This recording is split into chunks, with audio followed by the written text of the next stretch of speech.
to admit I have never had a client of that importance. I've represented some important people, but he was the most important client I ever represented.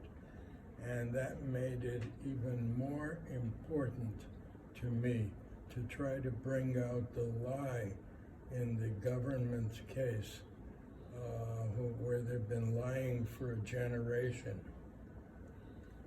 Some of those cases were 50 years old, 100 years old. This is the prosecutorial discretion.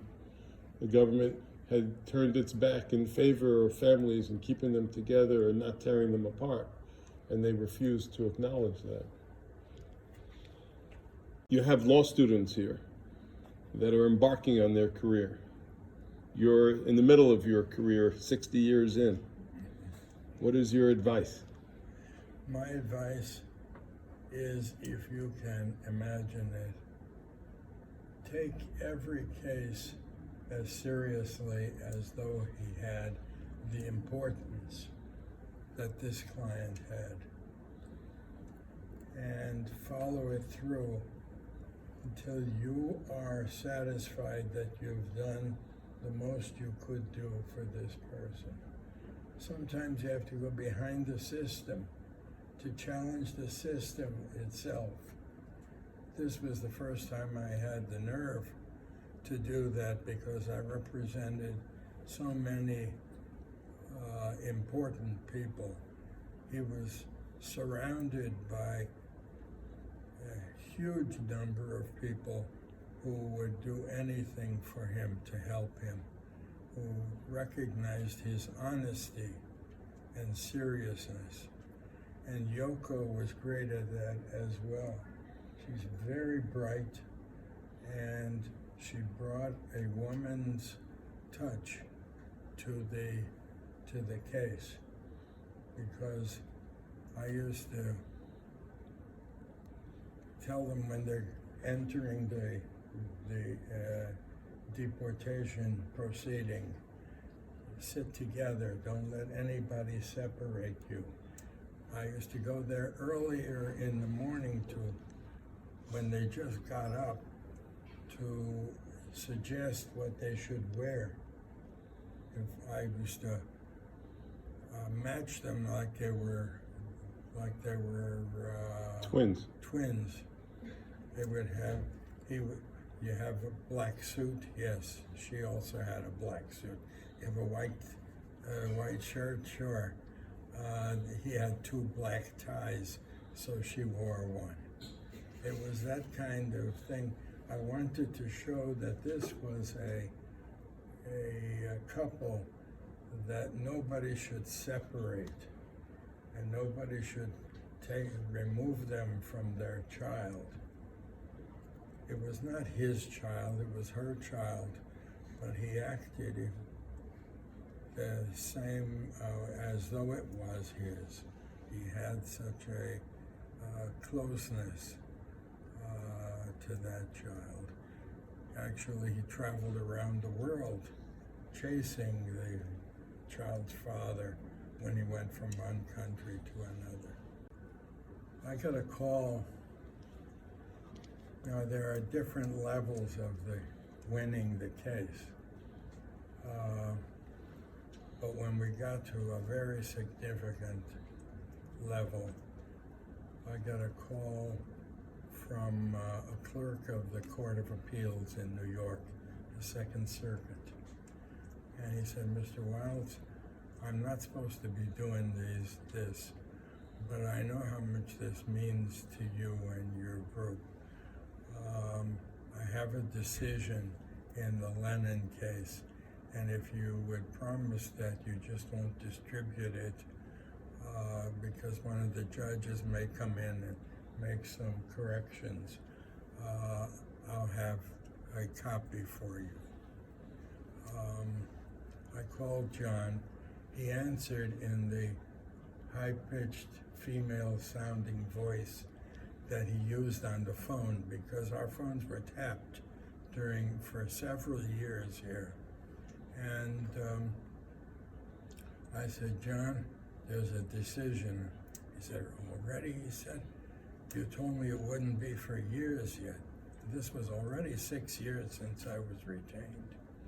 And I said, no, I don't know exactly what it was. The only thing that the officer told me was that there were 2 judges in favor of you, and one wrote a dissent. And I hate to tell you, the 2 judges were Jewish, and the dissenting judge was Irish. We had this kind of relationship where you could talk that way. And so he said, Leon, I'm just on my way over to New York Hospital. Yoko's going to give birth tonight or tomorrow morning. And could you just call me, or I'll call you from there? I said, sure. In the meantime, I'll try to get a copy of the decision. So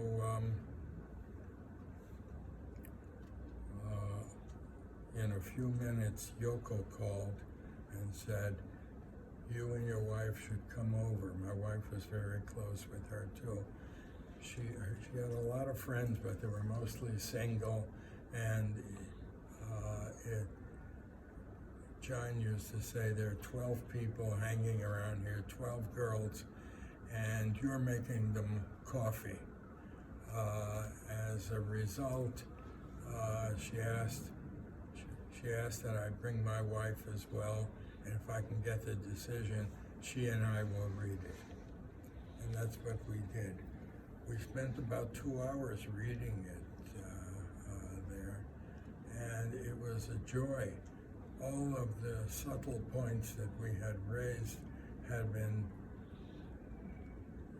carefully evaluated by the court, and there was an impressive debate, an impressive dissent, and as a result, it made very good reading. Do you have it in the class? Yeah, we did. We signed it. But tell us then what happened. Okay. But take a sip before you put it down. Dad, one more sip. Sorry. Interrupt this for a commercial for Dasani water. Anyway, Dad's now with Mom 2 hours. Yoko is in the hospital. And of course, Dad and Yoko are busy looking at the decision. And Mom suggests, what, it's a good time for us to get out of here? Yeah, my wife said she's feeling uneasy and she may be giving birth soon. Let's move. So I said to John,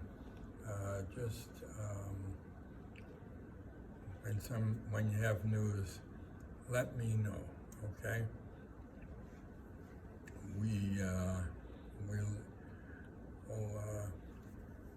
He says to Yoko, should we tell him now? Should we tell him now? And Yoko says, okay, go ahead and tell him. Well, he said,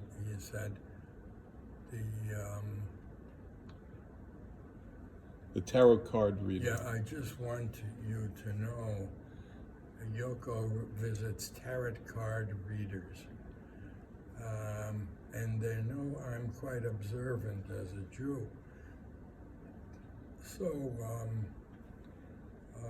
John says she has 6 tarot card readers, and they all said, stay with Leon.